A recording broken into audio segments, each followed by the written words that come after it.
Sadly, the new wave of drugs coming in are synthetic heroines, which are even more dangerous and even less expensive. And even in my state of Ohio, our state of Ohio with Senator Brown and me, even to the point that we now believe it is the #1 cause of death among the other drugs. So prescription drugs, heroin, fentanyl and carfentanil and other synthetics are now pushing those out. And I talked to law enforcement last week. Someone told me, Rob, it's actually being spread in every other drug now. So they're finding traces of fentanyl in other drugs, including cocaine, marijuana, and so on. It's a scourge, and it is something we can do something about. And as you know, back in 2002, this committee passed legislation that said, if you're a private carrier, you've got to provide Customs and Border Protection, the DEA, local law enforcement information so that they can stop these illegal drugs, but also other contraband coming into the country. And that's advanced electronic data that allows them to target packages or letters to know when there's a potential problem by saying what's in it, where it's from, where it's going. We did not require it of the post office in 2002, but we did say they should do it. And we said there should be a study on it. Well, here we are, 15 years later, with this crisis on our hands, and the post office still hasn't done it. Why is that a problem? Because fentanyl doesn't come overland. Fentanyl comes almost exclusively through the mail system. And the traffickers have figured this out. They don't tend to use UPS or FedEx, DHL. They use the post office because the post office doesn't require that information. And so I just can't tell you. I've been out in the field with your guys. As you know, I told you about this. I've been at 2 screening facilities in Ohio where I have seen them at private carriers, DHL, UPS, pull the product, pull the packages, have them test it, which is incredibly dangerous because they have the information. They know where the suspect packages are. And the post office has pushed back on this unbelievably. This committee has a responsibility here, and the chairman's got a lot on his plate right now with tax reform, but we need to mark up this bill, Mr. Chairman.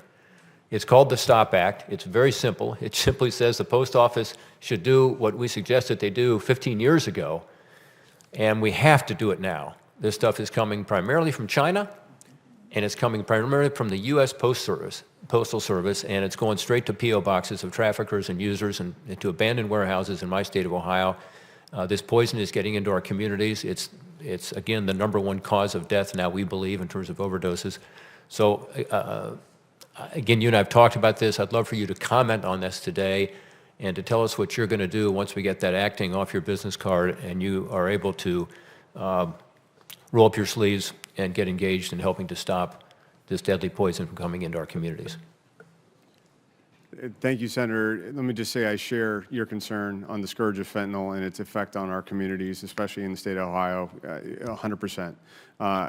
Since I've met you, I've met with Postmaster General Brennan 4 times, either in person or by phone, to talk about how we can increase that advanced electronic data to better identify potential risky shipments coming into the U.S. We've had some significant developments in this area.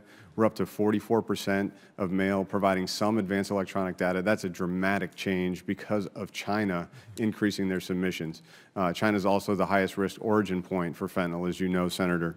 So we think those are very positive developments, but we're not going to stop there. We know we need to move toward a regulatory approach to requiring this data. We know we need to closely collaborate with Postal on capacity building for posts around the world. We need to continue to emphasize this at the World Customs Organization, which I would represent the U.S. with, as well as the Universal Postal Union, where the Postmaster General would be representing.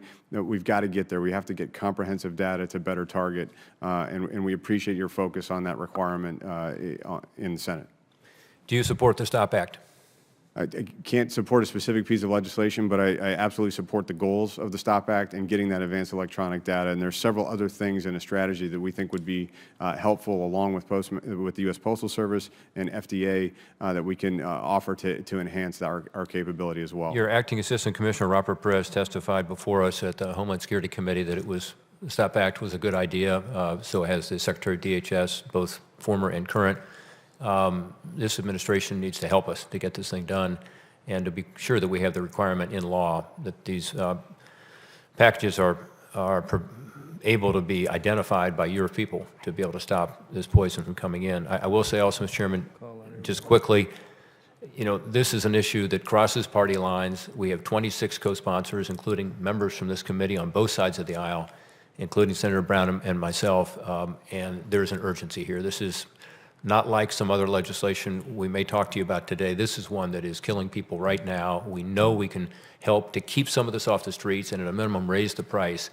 And I think this is such an urgent matter that I hope, should you be confirmed, I believe you will be, that you will take this up and help us get this legislation passed. Thank you, Mr. Chairman. Well, thank you, Senator.